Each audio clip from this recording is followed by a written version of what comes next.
Άλλο ένα Happy Traveler ξεκινάει. Βρισκόμαστε πολύ κοντά σε Καστοριά και Φλόρινα, στο χωριό Κρυσταλλοπηγή. Είναι το τελευταίο χωριό πριν από τα ελληνοαλβανικά σύνορα. Και σε αυτό το επεισόδιο θα κάνουμε ένα επικό road trip προς αλματικές ακτές. Πάμε να περάσουμε τα σύνορα της Κρυσταλλοπηγής και να μπούμε στην Αλβανία. Είμαστε όλοι πλην του Ηρακλή. Μπαμπάς, μαμά και κόρη. Άρα δεν είμαστε όλοι οικογένεια. Ναι, δεν είμαστε όλοι.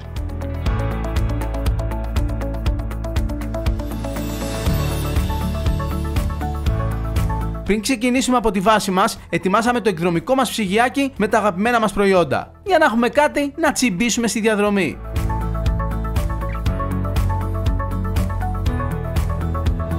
Είμαστε στα σύνορα, εδώ στο Τελωνείο. Εντάξει, δεν έχει πολύ ουρά. 3-4 αυτοκίνητα, ελέγχουν διαβατήρια και περνάμε. Γεια σας! Γεια σας! Καλό ταξίδι! Καιρό να είναι το παιδί. Ευχαριστούμε πολύ. Ωραία, μας είπαν και πολύ σημαντικά tips για το ταξίδι, για τη διαδρομή, για τους δρόμους και είμαστε έτοιμοι να ξεκινήσουμε αυτό το επικό road trip. Φύγαμε. Λοιπόν, πήγαμε Αλβανία, καινούρια χώρα, Happy Traveler. Άλλη φορά θα κάνουμε full επεισόδιο Αλβανία, τώρα θα τη διασχίσουμε, θα κάνουμε κάποιες στάσεις, αλλά απόψε θα μείνουμε στο Μαυροβούνιο. Το όριο ταχύτητας είναι 110 χιλιόμετρα στους αυτοκινητόδρομους και 90 σε πιο επαρχιακούς δρόμους. Γενικά μας έχουν πει να προσέχουμε στην οδήγηση, να έχουμε πάντα αναμένα τα φώτα και να κάνουμε υπομονή. Γιατί πολλοί δρόμοι είναι μονή.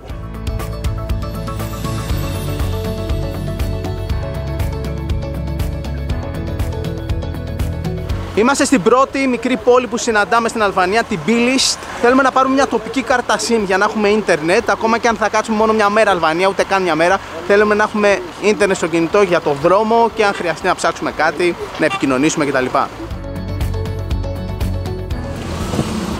Φύγαμε! Το αυτοκίνητό μας το έχουμε νοικιασμένο από Ελλάδα. Έχει πράσινη κάρτα, δηλαδή διεθνή ασφάλεια, που είναι υποχρεωτική αν θες να πάρεις το αυτοκίνητο στο εξωτερικό, κατόπιν συνεννόησης με την εταιρεία που νοικιάσαμε το αμάξι. Τώρα πηγαίνουμε βόρεια στο δρόμο προς Τύρανα και θα κάνουμε μια στάση στη λίμνη που έχει εδώ, στο Πόγραδετς.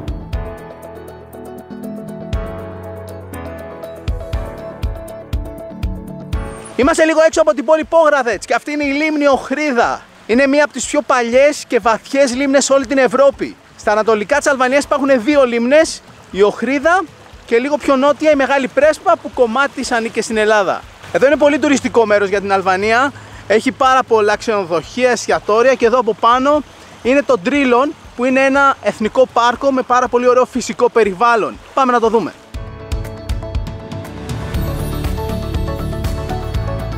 Αυτό το ταξίδι το κάναμε το Σεπτέμβριο του 2019. Τώρα μένουμε σπίτι και βλέπουμε και εμείς μαζί σας τα επεισόδια Happy Traveler που γυρίσαμε από πριν.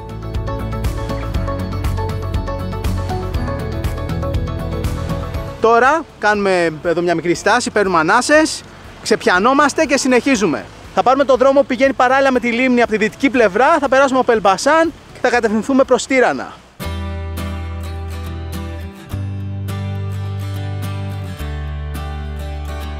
Περάσαμε από το κέντρο του Πόγραδετς των 30.000 κατοίκων, πολύ ζωντανή πόλη, ζωντανή αγορά με πολύ κόσμο και αρκετή κίνηση και συνεχίζουμε.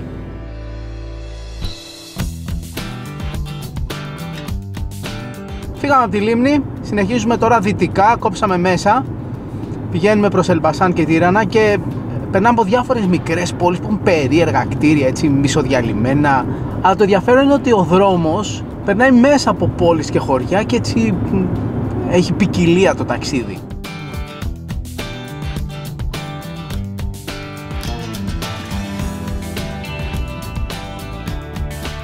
Είμαστε στο Ελμπασάν, την τρίτη μεγαλύτερη πόλη της Αλβανίας με περίπου 150.000 κατοίκους.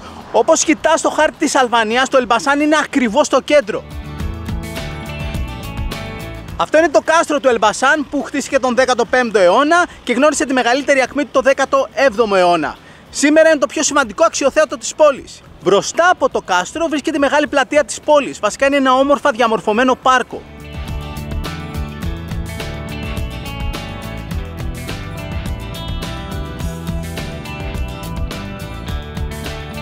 Μέσα από τα τείχη του κάστρου βρίσκεται η παλιά πόλη του Ελμπασάν με πολλά παραδοσιακά σπίτια και στενά σοκάκια.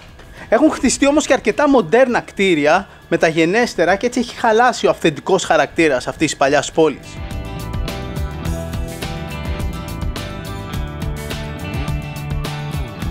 Λίγο άραγμα, να ξεπιαστούμε από την οδήγηση και συνεχίζουμε. Να φάμε και κάτι. Έχουμε εδώ μιλαράκι ελληνικό από τη Ζαγορά του Πηλίου. Να, έφτασε και μέχρι την Αλβανία. Εντάξει, εδώ που τα λέμε δεν ακούγεται και πολύ μακρινό, έφτασε μέχρι την Αλβανία. Έχει πάει μέχρι την άλλη άκρη του πλανήτη. Αλλά τέλος πάντων, σε κάθε ταξίδι είναι μαζί μας.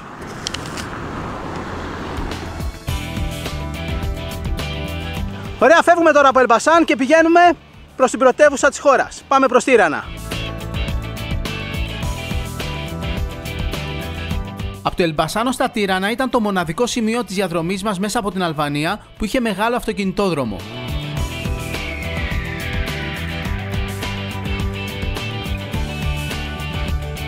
Είμαστε στα Τύρανα, πρωτεύουσα της Αλβανίας, μεγαλύτερη πόλη της χώρας, κοντά 1 εκατομμύριο κατοίκους. Μια πόλη που δεν έχει τίποτα να ζηλέψει από άλλες μεγάλες βαλκανικές πρωτεύουσες. Αυτό είναι το κάστρο των Τυράννων. Παλιά ήταν το κάστρο, τώρα μέσα από τα τείχη έχει ένα εμπορικό κέντρο με πολλά μαγαζιά, εστιατόρια, καφετέριες και ναι, είναι ωραίο μέρος για βόλτα.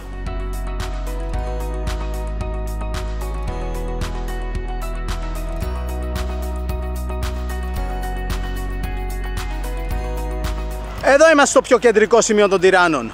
Μοντέρνα τέχνη. Είναι από αυτά τα μοντέρνα αξιοθέατα που μόλις πρωτομπαίνουν όλοι στην πόλη τα μισούν και μετά σιγά σιγά αρχίζουν και τα συνηθίζουν. Και από εκεί υπάρχει η πυραμίδα των Τυράννων, ένα παλιό εκθεσιακό κέντρο που είναι πλέον εγκαταλελειμμένο.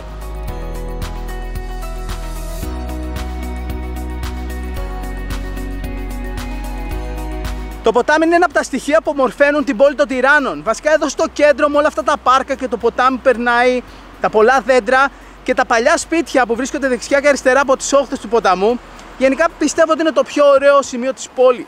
Ωραία, και μετά από αυτή την πολύ σύντομη στάση στην πρωτεύουσα της Αλβανίας, συνεχίζουμε ακόμα πιο βόρεια. Πάμε προς Σκόδρα για να περάσουμε τα σύνορα με Μαυροβούνιο. Και ξέρω ότι θα πείτε, ευτύχη όλη μέρα με μήλο θα τη βγάλεις. Είμαστε οργανωμένοι, έχουμε φέρει πραγματάκια από το σπίτι. Αυτά είναι τέλεια σπιτικά τυροπιτάκια της γιαγιάς, γιαγιά της μικρής. Έχουμε επίσης παστίτσιο, έχουμε κάτι τέλεια σαντουιτσάκια. Οργανωμένοι happy travelers.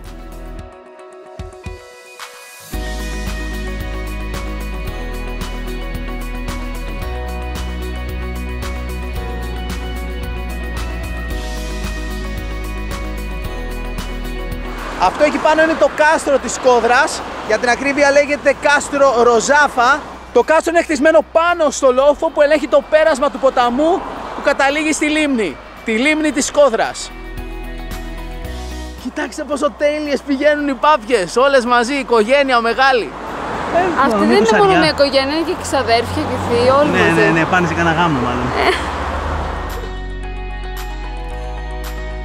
Το κάστρο Ροζάφα στη Σκόδρα νομίζω ότι είναι ο πιο ωραίος αρχαιολογικός χώρος στην Αλβανία. Από ό,τι έχω δει, είναι το πιο ωραίο κάστρο, επιβλητικό σε ωραίο μέρος, με τα ποτάμια δεξιά και αριστερά, με την πόλη από πίσω και ακόμα πιο πίσω τη λίμνη. Είναι πολύ όμορφη σαν εικόνα.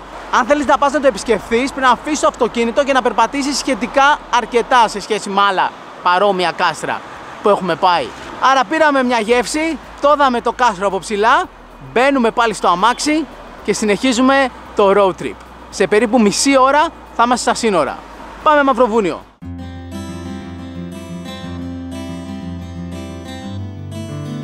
Είμαστε στα σύνορα Αλβανίας Μαυροβουνίου. Έχει ουρά, αλλά όχι τραγική. Πιστεύω ότι θα κάνουμε κανένα 20 λεπτό να περάσουμε. Είμαστε πλέον Μαυροβούνιο, θα οδηγήσουμε παράλληλα με την ακτή και σε περίπου 2 ώρες θα είμαστε στην Κότορ, όπου θα μείνουμε απόψε.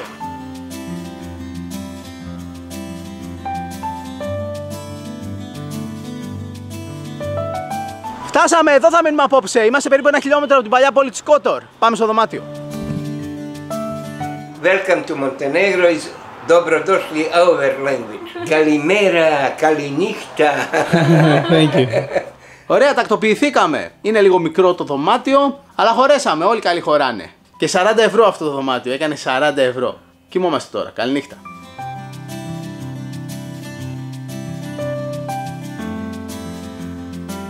Καλημέρα από την Κότορ, στο Μαυροβούνιο. Ήρθαμε να δούμε την παλιά πόλη και να ανέβουμε στο κάστρο. Η Κότορ είναι από τα πιο όμορφα μέρη σε όλη την περιοχή των Δαλματικών ακτών. Δεν νοείται ταξίδι στην περιοχή χωρίς να περάσει από εδώ.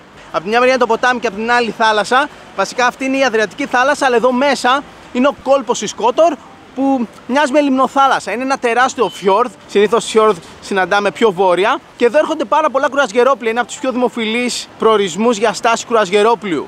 Γι' αυτό το λόγο ήρθαμε πάρα πολύ νωρίς το πρωί. Για να πάμε να δούμε την παλιά πόλη χωρίς κόσμο και να ανέβουμε στο κάστρο. Είστε έτοιμοι? Φύγαμε.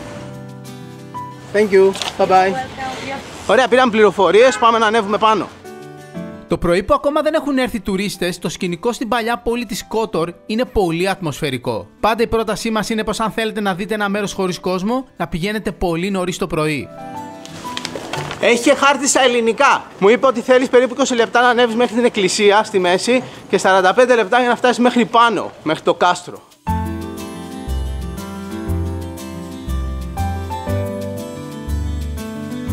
Αυτός είναι ο ναός του Αγίου Νικολάου του 1909. Αρκετά καινούριος ναός. Αυτός εδώ όμως είναι του Αγίου Λουκά και φτιάχτηκε το 1195. Η παλιά πόλη έχει 3 εισόδους, 3 πύλες. Βασικά σκεφτείτε ότι όλο αυτό είναι ένα ισοσκελές τρίγωνο. Υπάρχει πύλη της θάλασσας στην μπροστινή πλευρά και μετά στις γωνίες υπάρχουν είσοδοι. Από εδώ είναι το ποτάμι που τα τείχη μπαίνουν μέσα στο νερό. Πάμε τώρα πάλι μέσα. Έχει πολλές γατούλες.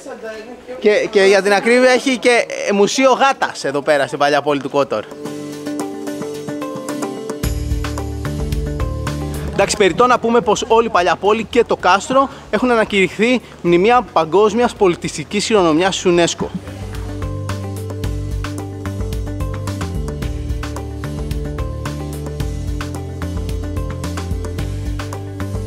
Ξεκινήσαμε την ανάβαση, μπήκαμε στα τείχη του κάστρου και ανεβαίνουμε πάνω. Happy Traveler χωρίς λίγη πεζοπορία δεν γίνεται. Είναι κατά τη γνώμη μας ο καλύτερος τρόπος για να σας δείξουμε μέρη που δύσκολα θα δείτε αλλιώς. Έχει και μονοπάτι και σκαλοπάτια. Και λένε ότι για να ανέβεις πάνω είναι 1600 σκαλοπάτια. Τέτοια σκαλοπάτια.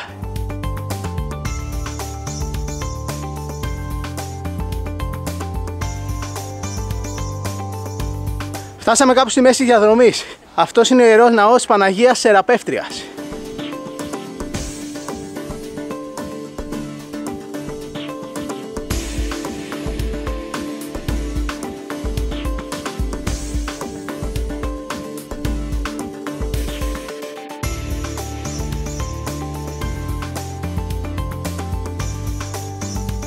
Φτάσαμε στην κορυφή του λόφου, επιτέλους! Είμαστε στο κάστρο. Το κάστρο του Αγίου Ιωάννη. Εδώ είναι η τελική πύλη και πλέον είμαστε μέσα.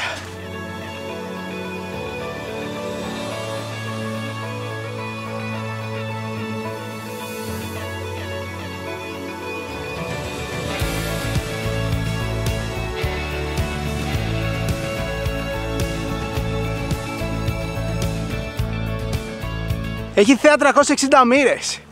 Βέβαια από την πίσω πλευρά τα βράχια είναι κάπως δύσβατα και δεν έχει και τόσο τεράστιο νόημα και ανάγκη να τα παρακολουθείς και να τα βλέπεις. Από την μπροστινή όμως πλευρά ελέγχεται και η πρόσβαση από τη θάλασσα, η είσοδος από την Αδριατική, αλλά και η είσοδος από τη στεριά, η κοιλάδα από την οποία ήρθαμε με το αυτοκίνητο.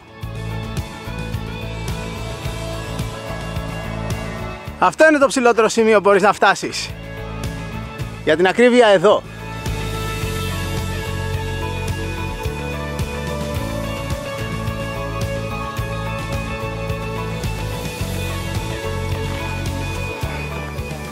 Αράζουμε λίγο. Απολαμβάνουμε τη θέα και παίρνουμε μερικές ανάσες.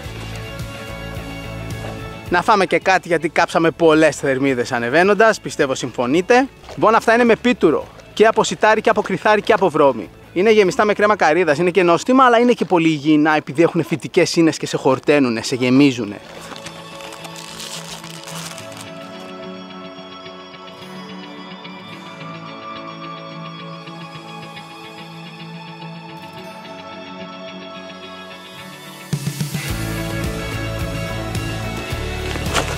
Ωραία, τέλειο το κάστρο. Ευχαριστούμε και όλους από εσάς μας το προτείνατε να έρθουμε εδώ πάνω. Φεύγουμε τώρα. Στρέφω κάτω στην παλιά πόλη της Κότορ να πάρω το αυτοκίνητο και να πάω στο δωμάτιο.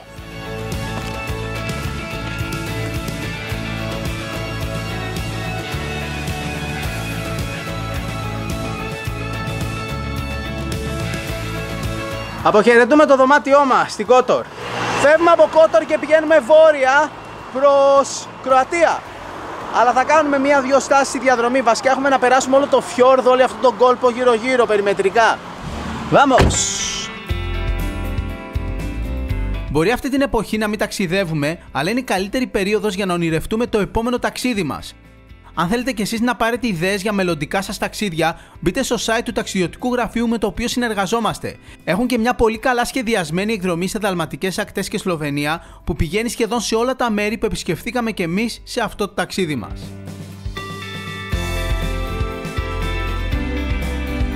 Κάνουμε στάση σε μια πολύ μικρή γραφική πόλη που λέγεται Πέραστ. Είναι εντελώς πέρασμα και απέναντι από την είσοδο του φιόρδ που βγαίνει στην Αδριατική. Εδώ μπροστά έχει δύο πολύ γραφικά νησάκια, τον Άγιο Γεώργιο και δεξιά τη Lady Rock. Υπάρχουν καραβάκια που πηγαίνουν απέναντι και είναι κάτι που αξίζει να κάνεις αν έρθεις εδώ.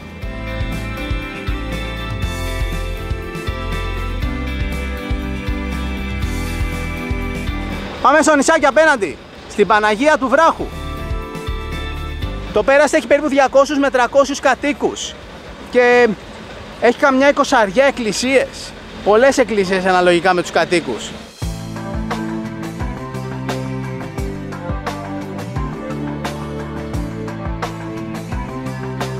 Αυτός είναι ο Άγιος Γεώργιος που δεν μπορούμε να πάμε. Μπορούμε να τον δούμε μόνο από τη βάρκα. Και αυτή εκείνη η Παναγία του Βράχου, Lady Virgin of the Rock. Εκεί θα πάμε και θα κατέβουμε για να δούμε την εκκλησία. Το νερό είναι πολύ καθαρό και πολύ ήρεμο. Είναι σαν πισίνα εδώ μέσα, όλο αυτό το φιόρδο.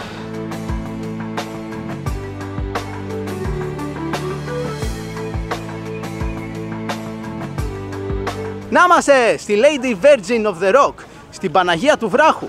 Αυτό το νησί στο οποίο στεκόμαστε τώρα είναι τεχνητό νησί. Φτιάχτηκε κάπου τον 15ο αιώνα. Εδώ υπήρχε ένας βράχος και εκεί βρήκανε μια εικόνα της Παναγίας. Θεώρησαν ότι είναι θαύμα και ότι έπρεπε εδώ να χτίσουν μια εκκλησία. Γι' αυτό το λόγο φτιάξανε το νησί και μετά πάνω στο νησί το ναό. Ο ναός ξεκίνησε να φτιάχνεται τον 15ο αιώνα και ολοκληρώθηκε τον 17ο αιώνα. Πήρε περίπου 200 χρόνια επειδή όλη αυτή η κατασκευή ήταν αρκετά πολύπλοκη για εκείνη την εποχή.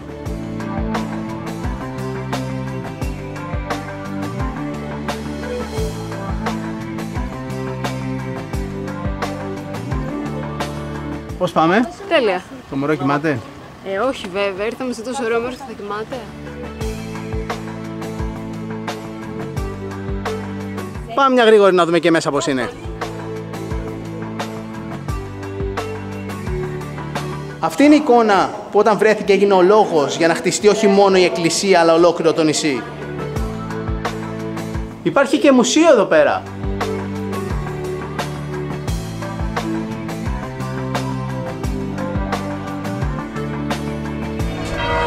Ωραίο ήτανε μέσα. Αξίζει. Βαράν και καμπάνες.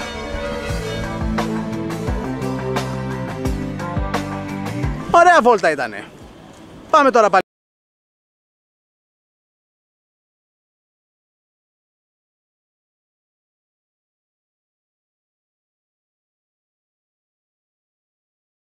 Και έτσι όπως είμαστε περαστικοί από το Περάστ, πάμε να κάνουμε μια βόλτα να το δούμε. Γενικά ως τώρα το Μαυροβούνιο μας έχει αφήσει εξαιρετικές εντυπώσεις. Είναι αρκετά μοντέρνα χώρα, έχει πολύ όμορφα φυσικά τοπία, δέχονται ευρώ, είναι πολύ φιλικοί, μιλάνε αγγλικά, τέλεια.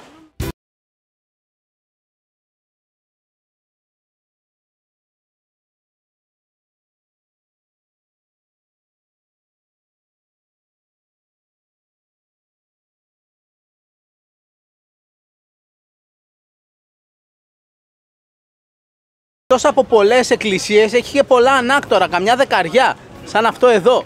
Είναι κάπου του 18ου αιώνα. Αυτό είναι λοιπόν το Πέραστ, ένας ωραίος παραλιακός δρόμος, πεζόδρομος βασικά, ο οποίος έχει εστιατόρια, ταβέρνες και πολύ όμορφα κτίρια.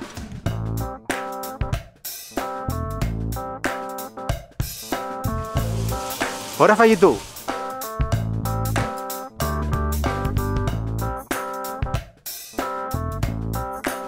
Αυτή είναι η Σόπσκα Σάλαντ, η σαλάτα του βοσκού. Τη συναντάς σε όλα τα κράτη της πρώην Ιουγκοσλαβίας.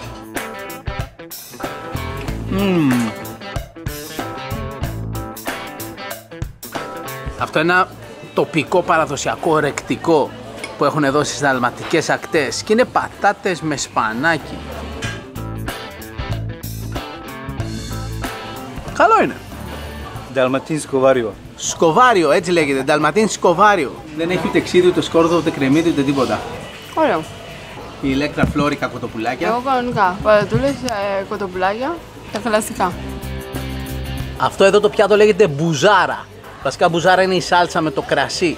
Είναι μύδια και γαρίδες αχνιστά με κρασί. Εντάξει, περιττό να πω ότι τα ψάρια και τα θαλασσινά έχουν την τιμητική τους σε αυτή εδώ την περιοχή.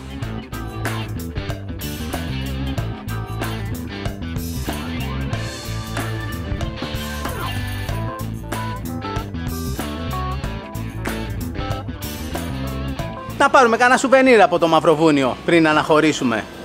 Τι πήρες? Ψώνισα, πήρα τα πάντα. Πήρα κούπες, πήρα σουβενίρ. Πήρα και μαγνητάκια που μου ζήτησες. Τα έχουμε όλα. Είμαστε full. Φεύγουμε. Ωραία! Φεύγουμε τώρα από το Περάστ. Πάμε πάνω στο πάρκινγκ να πάρουμε το αυτοκίνητο και να πάμε προς Κροατία. Πάμε προς τα βόρεια. Πάμε να περάσουμε τα σύνορα. Πάμε προς Ντουμπρόβνικ. Πάμε τώρα σε ένα διάλειμμα και επιστρέφουμε σε λίγο με τη συνέχεια του Happy Traveler. Στο μεταξύ ακολουθήστε μας στο Instagram και εμένα και την Ηλέκτρα αλλά και το λογαριασμό της εκπομπής για να βλέπετε πού ταξιδεύουμε την κάθε στιγμή αλλά και να παίρνετε μέρος σε διαγωνισμούς που κάνουμε εκεί. Βρείτε όμως και τη σελίδα μας στο Facebook και κάντε μας ένα like γιατί εκεί ανακοινώνουμε κάθε εβδομάδα το επόμενο επεισόδιο αλλά και τους διαγωνισμούς μας. Αν τώρα και εσάς σας έπιασε μια λιγούρα, χτυπήστε και εσείς ένα Happy Traveler snack.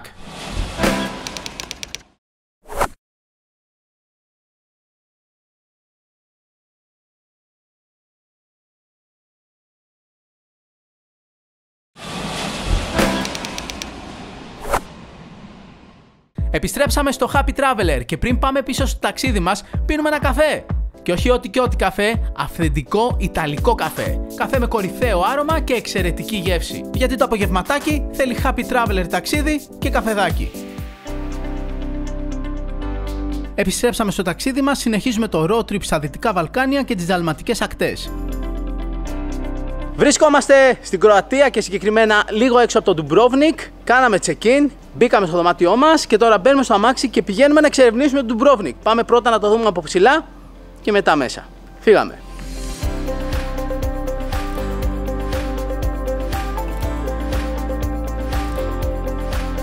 Ήρθαμε πάνω στο λόφο που βλέπεις από εδώ τέλεια θέα κάτω το Ντουμπρόβνικ. Αυτό που κάνει ο περισσότερος κόσμος είναι από κάτω από το Ντουμπρόβνικ να παίρνει το τελεφερίκ και να ανεβαίνει εδώ πάνω να δει τη θέα. Εμείς κάναμε το ανάποδο. Αφήσαμε εδώ το αμάξι που έχει δωρεάν πάρκινγκ. Θα πάρουμε το τελεφερίκ, θα κατέβουμε στην παλιά πόλη και μετά θα ξανανεύουμε για να πάρουμε το αυτοκίνητο να πάμε πίσω σπίτι.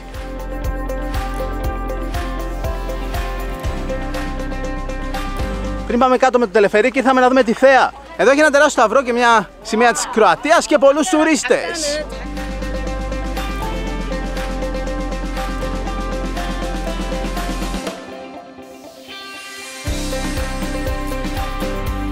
Νάτε η παλιά πόλη του Ντουμπρόβνικ στο πιάτο. Σαν ψεύτικη είναι. Κοιτάξτε πόσο ωραία στιβαγμένα είναι τα παλιά σπίτια. Κάντε μια! Δεν δουλεύει το τελεφερίκ για τεχνικούς λόγους. Άρα θα πάμε κάτω με το αμάξι. Αλλά είναι καλό το κόλπο μας. Είναι καλό το κόλπο. Αν έρθετε και λειτουργεί το τελεφερίκ, ελάτε αφήστε εδώ το αυτοκίνητο και κατεβείτε κάτω.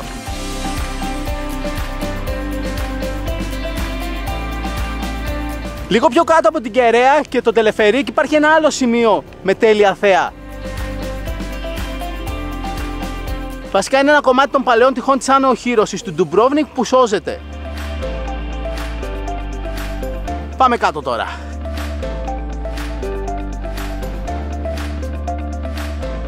Να είμαστε! Ήρθαμε για απογευματινοβραδινή βόλτα στην παλιά πόλη Ντουμπρόβνικ.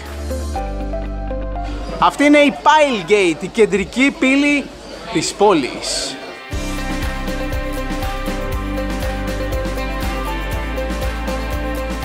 Wow, τέλεια!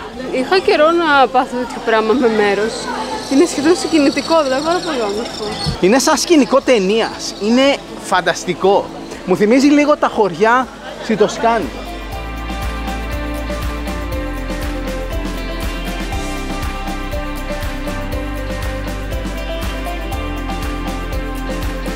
Αυτός είναι ο κεντρικός δρόμος της παλιάς πόλης. Πηγαίνει από την πύλη Πάιλ Pilegate μέχρι το λιμάνι. Έχει πολύ κόσμο, αλλά δικαιολογημένα. Είναι πανέμορφο το μέρος και με τόση δημοτικότητα που έχει πάρει κυρίως από το Game of Thrones, είναι επόμενο να έχει τόσο πολύ κόσμο ακόμα και Σεπτέμβριο. Θυμίζει Επτάνησα, θυμίζει Κέρκυρα, θυμίζει Ιταλία. Είναι όαση για τα μάτια. Και φτάσαμε στην κεντρική πλατεία. Έχει πουλάκια που περνάνε. Τα ακούτε? Κοιτάξτε γύρω γύρω. Και λιδόνια.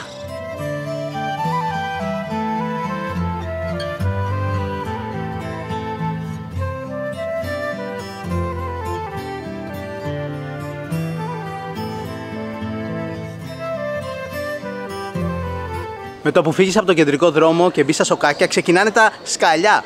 Αν έρθεις να μείνεις στον Ντουμπρόβνικ, συνήθως τα περισσότερα δωμάτια, διαμερίσματα κτλ. Της παλιάς πόλης είναι έτσι λίγο πιο ψηλά. Κάτι που επίσης μου αρέσει πάρα πολύ είναι ο φωτισμός. Έχει συγκεκριμένα φώτα. Γι' αυτό είναι τόσο ωραία το βράδυ.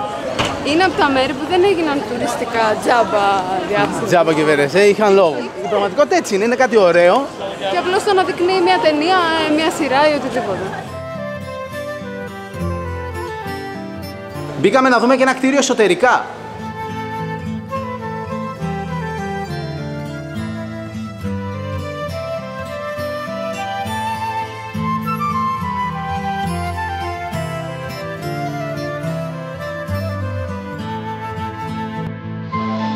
Και αυτή είναι η πύλη της θάλασσας που βγαίνει στο λιμάνι.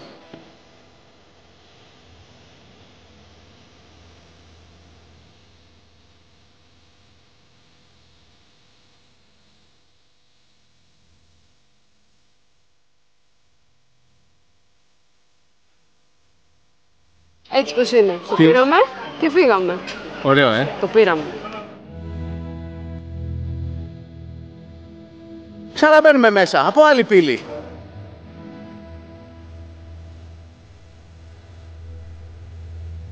Δεν ξέρω αν η όλη φάση με το Game of Thrones σε προδιαθέτει, αλλά το μέρος έχει μια πολύ ιδιαίτερη ενέργεια. Νιώθεις πραγματικά σαν να γυρνάς πίσω στον χρόνο. Το μόνο που λείπει είναι ο κόσμος αυτός να φοράει άλλης εποχής ρούχα. Ηλέκτρα, σου έχω challenge. Για να ακούσω. Αύριο πρωί θα ξυπνήσουμε με την αυγούλα και θα έρθουμε εδώ να δούμε τον Ντουμπρόβνικ χωρίς καθόλου κόσμο. Ω, τέλειο. Πόσο νωρίς θες? Την ώρα που ανατέλει ο ήλιος. Πάμε. Πάμε λίγο μπροστά το χρόνο και ακριβώς εδώ πέρα θα είμαστε. Εδώ. Καλημέρα! Τα καταφέραμε. Ήρθαμε. Εντάξει, περίμενα θα έχει πιο λίγο κόσμο, αλλά έχει κόσμο. Αλλά το θέμα είναι το Ντουμπρόβνικ είναι ζωντανή πόλη, δεν είναι πόλη μουσείο. Έχει κόσμο που μένει εδώ.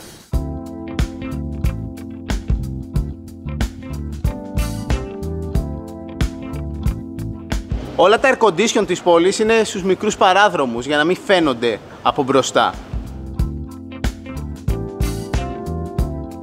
Έχει και το ενδιαφέρον της αυτή την ώρα η πόλη. Ο κεντρικός πεζόδρομος της παλιάς πόλης λέγεται Strandon και το πολύ χαρακτηριστικό που έχει είναι ότι είναι στρωμένος από άκρη σε άκρη με λευκό μάρμαρο. Ένα από τα χαρακτηριστικά στοιχεία της παλιάς πόλης του Ντουμπρόβνικ είναι πολλές όμορφες εκκλησίες ανεκκινησιακού ρυθμού με πολλά αρχιτεκτονικά στοιχεία μπαρόκ. Η παλιά πόλη του Ντουμπρόβνικ ανακηρύχθηκε μνημείο παγκόσμιας κληρονομιάς UNESCO το 1979. Πάντα ήταν δημοφιλής ταξιδιωτικός προορισμός στο Ντουμπρόβνικ, αλλά τα τελευταία χρόνια, χάρη στο Game of Thrones, του οποίου πολλά κομμάτια γυρίστηκαν εδώ στο Ντουμπρόβνικ, αυτή η πόλη έγινε ιδιαίτερα δημοφιλής. Βασικά το King's Landing, η βασική πόλη στο Game of Thrones, είναι εδώ, το Ντουμπρόβνικ. Η σκάλα του Walk of Shame είναι μια πολύ γνωστή σκηνή από το Game of Thrones. Βασικά δεν θέλω να σας πρίξω με το Game of Thrones, πάρα πολλά ωραία μέρη αυτής της πόλης έχουν χρησιμοποιηθεί για τη σειρά, αλλά ως εκεί, γιατί ξέρω ότι πολλοί δεν ασχολούνται καν και αυτά που λέω μπορεί να τα θεωρούν κινέζικα.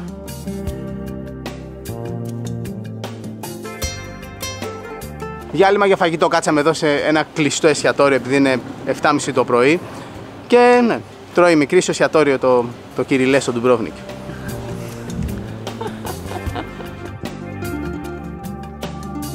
Η πρώτη οχύρωση με τείχη στην πόλη του Ντουμπρόβνικ φτιάχτηκε τον 13ο αιώνα. Αλλά τον 17ο αιώνα φτιάχτηκαν τα τείχη που βλέπουμε σήμερα, που είναι σε πολύ καλή κατάσταση Και δεν είναι μόνο τα τείχη, είναι και διάφοροι πύργοι γύρω-γύρω. Συνολικά υπάρχουν 14 πύργοι σε διάφορα σημεία των τυχών της πόλης.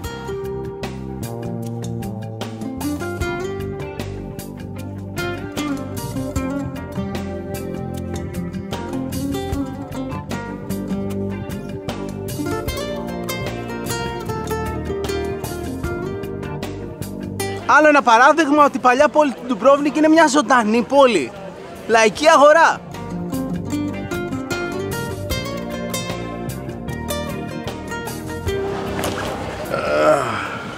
Τρώει μικρή, ας φάμε κάτι κι εμείς. Σοκολάτα γάλακτος με ολόκληρα φουντούκια, ολόκληρα φουντούκια.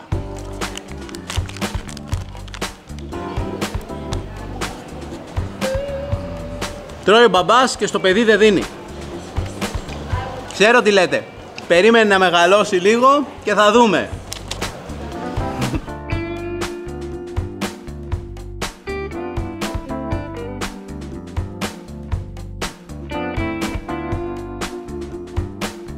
Να πάρουμε κάτι να φάμε. Αυτός ο φούρνος είναι ανοιχτός όλο το 24ωρο.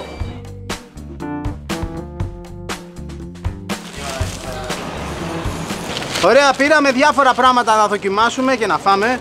Αυτό εδώ είναι κρουασάν με ζαμπόν και τυρί. Έχει διάφορες πίτες, τα μπουρέκια, τα οποία είναι ή με τυρί, με πατάτα και αυτό είναι με σπανάκι. Δεν είναι σαν τη δικιά μας παναδικόπιτα, είναι μαζί με τυρί. Και πήρα επίσης και κάτι γλυκό. Αυτό είναι από τα πιο δημοφιλή πράγματα εδώ. Είναι γλυκιά πίτα με αγριοκέρασο. Αυτό είναι τέλειο. Η ώρα έχει πάει περίπου 9, η πόλη έχει αρχίσει να μπαίνει στους κανονικούς τουριστικούς της ρυθμούς. Έχουν αρχίσει να σκάνε τα μεγάλα γκρουπ από τα κρουαζιερόπλια και από τα τουριστικά γραφεία. Και νομίζω ότι κάπου εδώ εμείς ήρθε η ώρα να αποχωρήσουμε από τον Ντουμπρόβνικ. Το χαρήκαμε, μας χάρισε πάρα πολύ. Θεωρώ ότι είναι ένα μέρος που αξίζει με τα χίλια να έρθεις να επισκεφθείς. Αλλά αν έρθεις εδώ, μην έρθεις μόνο για τον Ντουμπρόβνικ. Μην κάνετε αυτό που κάνουν οι πολλοί. Που έρχονται, βλέπουν την παλιά πόλη του Ντουμπρόβνικ, κάνουν καμιά βόλτα εδώ απ' έξω και φεύγουν. Ελάτε να εξερευνήσετε τα πανέμορφα μέρη που υπάρχουν σε αυτή εδώ την περιοχή, στις Δαλματικές ακτές. Το πάρκινγκ εδώ κάνει 10 ευρώ την ώρα. Δεν θα το αφήσει για μια ολόκληρη μέρα. Αλλά αν μείνετε εκτός πόλης που έχει πολύ πιο φθηνή διαμονή, όπως εκεί που μείναμε εμείς με 35 ευρώ, και έρθετε εδώ στην παλιά πόλη για ένα 2ωρο, 3ωρο και έχετε παιδί και ψιλοβρέχει και τέλος πάντων καταλάβατε τι εννοώ. Τα λεφτά που γλιτώνετε από διαμονή πληρώνετε κάτι παραπάνω σε πάρκινγκ. Αποχαιρετούμε Ντουμπρόβνικ, αποχαιρετούμε και Κροατία για λίγο. Κοιτάξτε τι γίνεται, η Κροατία εδώ που βρίσκεται το Ντουμπρόβνικ δεν είναι ενωμένη με το υπόλοιπο μεγάλο κομμάτι της Κροατίας που είναι πιο βόρεια και που είναι το Σπλίτ και το Ζάγκρεπ. Θα πάμε εκεί, αλλά για να φτάσει εκεί πρέπει πρώτα να μπεις σε ένα κομμάτι της Βοσνίας. Ναι, άρα πάμε λίγο Βοσνία, θα κάνουμε μια βόλτα σε μερικά ωραία μέρη και μετά θα πάμε ξανά Κροατία. Το υπόλοιπο της Κροατίας θα το δείτε σε άλλο επεισόδιο. Φύγαμε για Μοστάρ.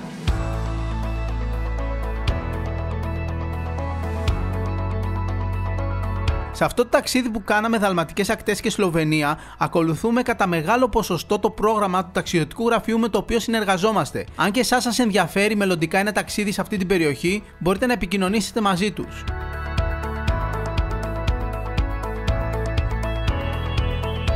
Περάσαμε τη γέφυρα του Ντουμπρόβνικ, αριστερά ήταν το λιμάνι με τα κρουαζιερόπλια και τώρα συνεχίζουμε βόρεια, παράλληλα με την Αδριατική θάλασσα.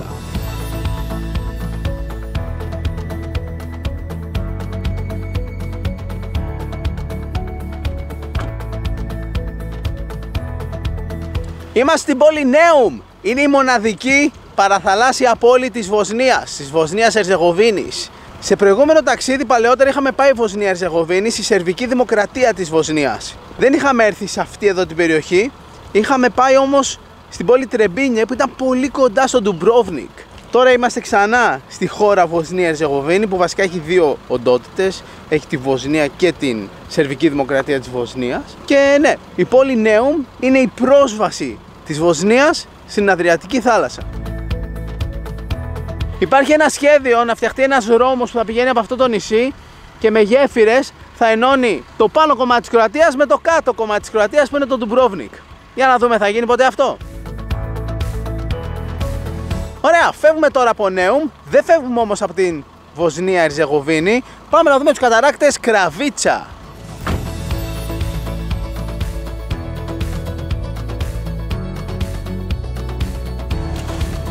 Οδηγούμε σε επαρχιακούς δρόμους Βοσνίας Ερζεγοβίνης, μέτριοι δρόμοι. Θέλουν ιδιαίτερη προσοχή, το οδόστρωμα δεν είναι σε τέλεια κατάσταση, αλλά το τοπίο είναι όμορφο.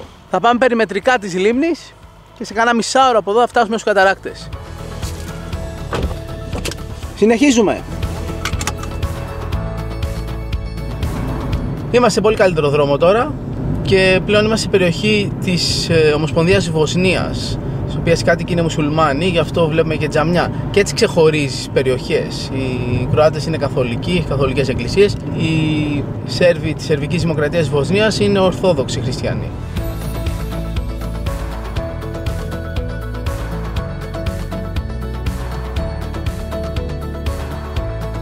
Φτάσαμε, είμαστε στους καταράκτες Κραβίτσα, ένα πανέμορφο μέρος με τέλειο φυσικό τοπίο. Είμαστε εδώ στο πάρκινγκ και έχει ένα μονοπάτι που πάει κάτω εκεί στους καταράκτες. Έχει λίγες σκάλες για να κατέβουμε κάτω. Νάτι καταράκτες! Και τους ακούμε, αλλά πλέον τους βλέπουμε κιόλας.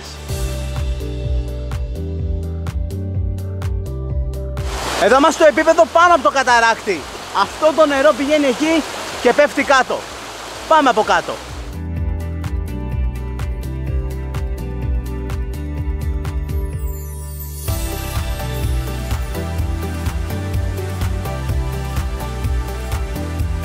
Νάτι καταράκτες. Λοιπόν, δεν είναι ούτε ένας ούτε δύο. Είναι καμιά δεκαριά μαζεμένοι καταράκτες. Πανέμορφο θέαμα. Πάμε μια μικρή εξερεύνηση. Έχει μια γέφυρα εδώ για να περάσουμε απέναντι. Αλλά είναι περίεργη γέφυρα, δεν έχει καν κάγκελα.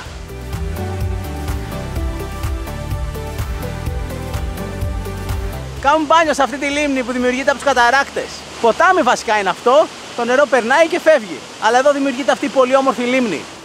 Στο Instagram μπορείτε να μας προτείνετε προορισμούς, αλλά και συγκεκριμένα μέρη που αξίζει να επισκεφθούμε όταν πηγαίνουμε σε κάποιον προορισμό. Πολλές φορές, πράγματα που επιλέγουμε να δείξουμε στην εκπομπή μας τα έχετε προτείνει εσείς. Πετύχαμε και ένα γάμο. Φωτογράφηση γάμου. Άντε και στα δικά σας.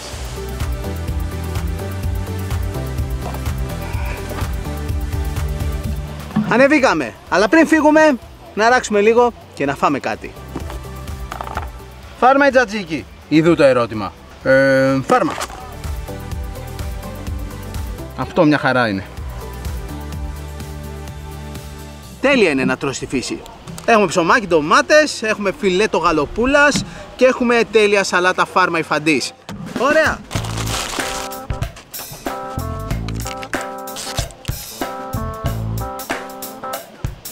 Τέλειο!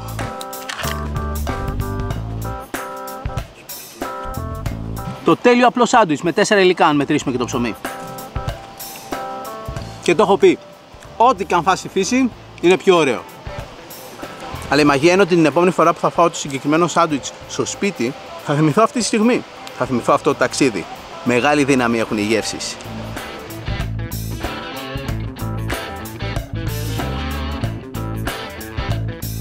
Αποχωρούμε, φεύγουμε από εδώ και πάμε στη Μοστάρ. Αν θέλετε αναλυτική λίστα με το πρόγραμμά μας και όλα τα μέρη που επισκεφθήκαμε σε αυτό το ταξίδι, μπείτε στο happytraveler.gr. Εκεί βάζουμε περισσότερες αναλυτικές πληροφορίες για κάποιο μελλοντικό ταξίδι που θέλετε να κάνετε και έχουμε ήδη κάνει εμείς. Φτάσαμε, είμαστε στη Μοστάρ, μία πόλη διαμάντη. Κοιτάξτε ομορφιά. Ήρθαμε στην από κάτω γέφυρα για να δούμε τη διάσημη παλιά γέφυρα από απόσταση. Και αφότου την αποθανατήσουμε θα πάμε στη γέφυρα. Αυτή η γέφυρα και γενικά η Μοστάρ έχει γίνει πάρα πολύ δημοφιλές μέρος τα τελευταία χρόνια. Και ένας από τους λόγους είναι ότι εδώ έχουν γίνει διάφοροι διαγωνισμοί βουτιών. Βουτάει κόσμος από τη γέφυρα κάτω στο νερό, κάνοντας κολοτούμπες. Βασικά αυτός ο διαγωνισμός με τις βουτιές έχει καθιερωθεί και γίνεται κάθε χρόνο, κάθε Αύγουστο εδώ στη Μοστάρ. Τα ερειπωμένα και κατεστραμμένα κτίρια είναι κάτι που συναντά συχνά σε πολλές πόλεις της Βοσνίας Ερζεγοβίνης. Ο εμφύλιος πόλεμος στην ευρύτερη περιοχή μεταξύ 1992 και 1995 άφησε πολλές ανοιχτές πληγές σε αυτή την κατά τα άλλα πανέμορφη περιοχή των Βαλκανίων. Σχεδόν φτάσαμε. Αυτός είναι ένας από τους δύο πύργους δεξιά και αριστερά από τη γέφυρα. Κατεβαίνουμε αυτά σκαλιά και είμαστε στη γέφυρα.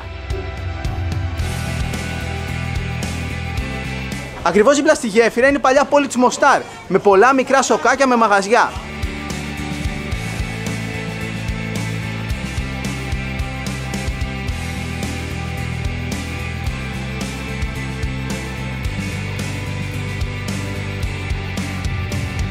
Παλιά πόλη είναι χτισμένη μέσα στα βράχια, που είναι δεξιά και αριστερά από το ποτάμι.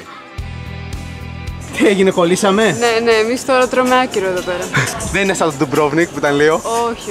Κουβαλιτό το καρότσι. Το όνομα της γέφυρας είναι Stari Most και κατά λέξη σημαίνει παλιά γέφυρα. Από αυτή τη γέφυρα πήρε το όνομά της και η πόλη που βρίσκεται χωρισμένη στις δύο όχθες του ποταμού Νέρετβα.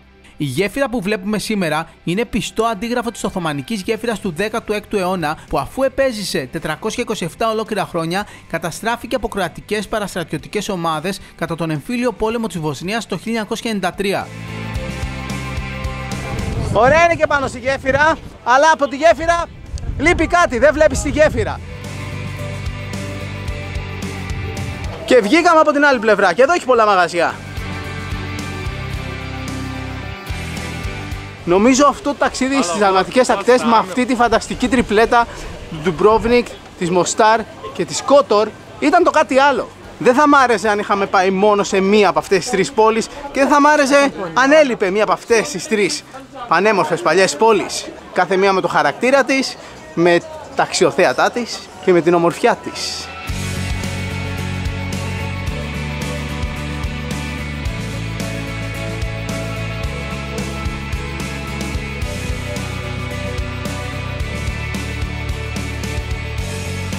Δεν θα μπορούσαμε να φύγουμε από τη Μοστάρ χωρίς να τσιμπήσουμε κάτι. Και εδώ στη Βοσνία Ερζεγοβίνη τα κρέατα έχουν την τιμητική τους. Κυρίως δύο πράγματα είναι τα πιο δημοφιλή. Είναι τα τσεβάπια, τα μικρά κεμπαπάκια που είναι σαν μπιφτεκάκια και τα λουκάνικα, τα σουτζούκ. Καλή μας όρεξη λοιπόν.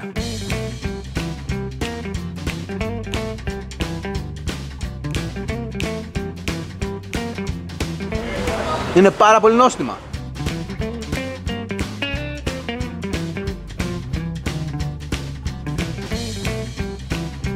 Αυτό ήτανε, φεύγουμε από τη Μοστάρ. Πηγαίνουμε πίσω στην Κροατία. Πηγαίνουμε στο Split. Αλλά αυτό θα το δείτε σε επόμενο επεισόδιο. Το road trip συνεχίζεται. Και κάπου εδώ σας αποχαιρετούμε. Ελπίζουμε να νιώσετε και σήμερα ότι ταξιδέψατε μαζί μας και να σας φάνηκε ενδιαφέρον αυτό το ταξίδι σε 4 διαφορετικές χώρες των Βαλκανίων. Αυτόν τον καιρό που μένουμε σπίτι και έχει αλλάξει τόσο η καθημερινότητά μας, βλέπουμε και εμείς μαζί σας αυτά τα επεισόδια που γυρίσαμε το 2019 και αναπολούμε εκείνο τον καιρό που ταξιδεύαμε ξέγνιαστα. Τώρα και εμείς, ο μόνος τρόπος για να ταξιδέψουμε είναι νοερά, μέσα από αυτές τις εκπομπές. Και ελπίζουμε νοερά να καταφέρνουμε να ταξιδέψουμε και εσάς. Θα χαρούμε ιδιαίτερα να ακούσουμε τη γνώμη σας. Βρείτε τη σελίδα της εκπομπής μας στο Facebook και κάντε ένα τεράστιο like και επίσης ακολουθήστε μας στο Instagram. Βρείτε και εμένα και την Ηλέκτρα αλλά και το λογαριασμό της εκπομπής μας Happy Traveler GR. Μέχρι την επόμενη φορά να είστε καλά, φιλιά πολλά και να θυμάστε ότι η πιο σημαντική αποσκευή σε κάθε ταξίδι είναι η καλή μας διάθεση. Γεια!